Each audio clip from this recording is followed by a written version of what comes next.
వికారాబాద్ నుంచి నస్కల్, పరిగి, కొడంగల్, నారాయణపేట్, మక్తల్ నియోజకవర్గాలకు railway line 438 కోట్ల రూపాయలు విడుదల చేస్తూ కేబినెట్ తీర్మానం చేసింది. తెలంగాణ రాష్ట్ర ప్రభుత్వం కేబినెట్ తీర్మానం చేసింది. ఇది పరిగి నియోజకవర్గ చరిత్రలోనే ఒక మైలురాయి లాంటిది, మర్చిపోలేని సంఘటన. ఒక రైల్వే లైన్ మన పరిగికి వస్తుందంటే అది మర్చిపోలేని సంఘటన.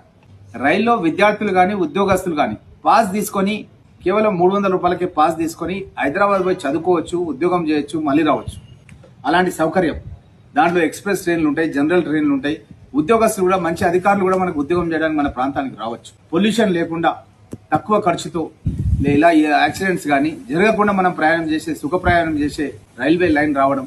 అదేవిధంగా పరిశ్రమలు వస్తున్నాయి మన దగ్గర. లగచర్ల కావచ్చు, ఇంకా మన రాకంచర్ల కావచ్చు, నంచర్ల కావచ్చు, పరిశ్రమలు వస్తున్నాయి. ఈ పరిశ్రమలు కూడా వాళ్ళు ఏదైనా వాళ్ళ ప్రొడక్షన్ అయిన మెటీరియల్ ని ఈ రైల్వే బోగిలలో వేసి, గూడ్స్ ట్రైన్లలో వేసి దేశంలో ఎక్కడికి కావాలంటే అక్కడికి పంపించచ్చు. ఇలాంటి సౌకర్యం ఈ రైల్వే లైన్ మూలంగా మనకు వీలవుతుంది.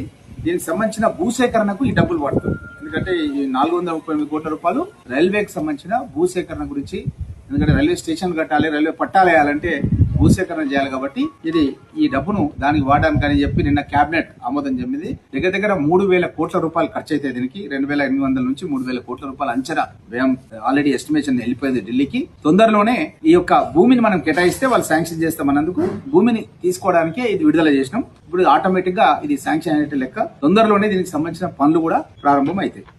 గత కాంగ్రెస్ ప్రభుత్వం లోపల మునియప్ప గారు, కేంద్ర రైల్వే శాఖ మంత్రి గారు, ఇక్కడ ఇదే ప్రదేశంలో ఇదే సీట్ పైన కూర్చొని రైల్వే లైన్ 50% నిధులు శాంక్షన్ చేస్తున్నాని గంటాపదంగా ఇక్కడ నుంచే, ఈ వేదిక పై నుంచే తను ఆ రోజు శాంక్షన్ చేయడం జరిగింది.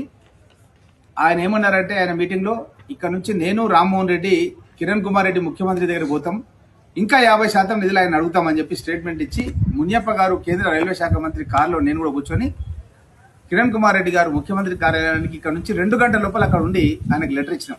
ఆ ఫోటో కూడా మీ పత్రికలన్నింటిలో కూడా ఇచ్చారు. అయితే ఆ ప్రభుత్వంలోనే, కాంగ్రెస్ ప్రభుత్వం శాంక్షన్ అయితే, బీఆర్ఎస్ ప్రభుత్వం వచ్చిన తర్వాత మనకు రావాల్సిన రైల్వే నిధులని సిద్దిపేటకు తరలించుకొని, సిద్దిపేటలో రైల్వే స్టేషన్ మొన్న ఎమ్మెల్యే ఎలక్షన్ 23 ఎమ్మెల్యే ఎలక్షన్లకు ముందు సిద్దిపేట రైల్వే స్టేషన్ అనేది ఇనాగ్రేషన్ చేయడం జరిగింది. నేను చూసిన హరీష్ రావు ఫోటోలు. అంటే వీళ్ళు మన ప్రాంతాన్ని తొక్కిపెట్టి వాళ్ళ ప్రాంతాలు సిద్దిపేటనో, సిరిసిల్లను, గజ్వేలో అభివృద్ధి చేస్తున్నారు.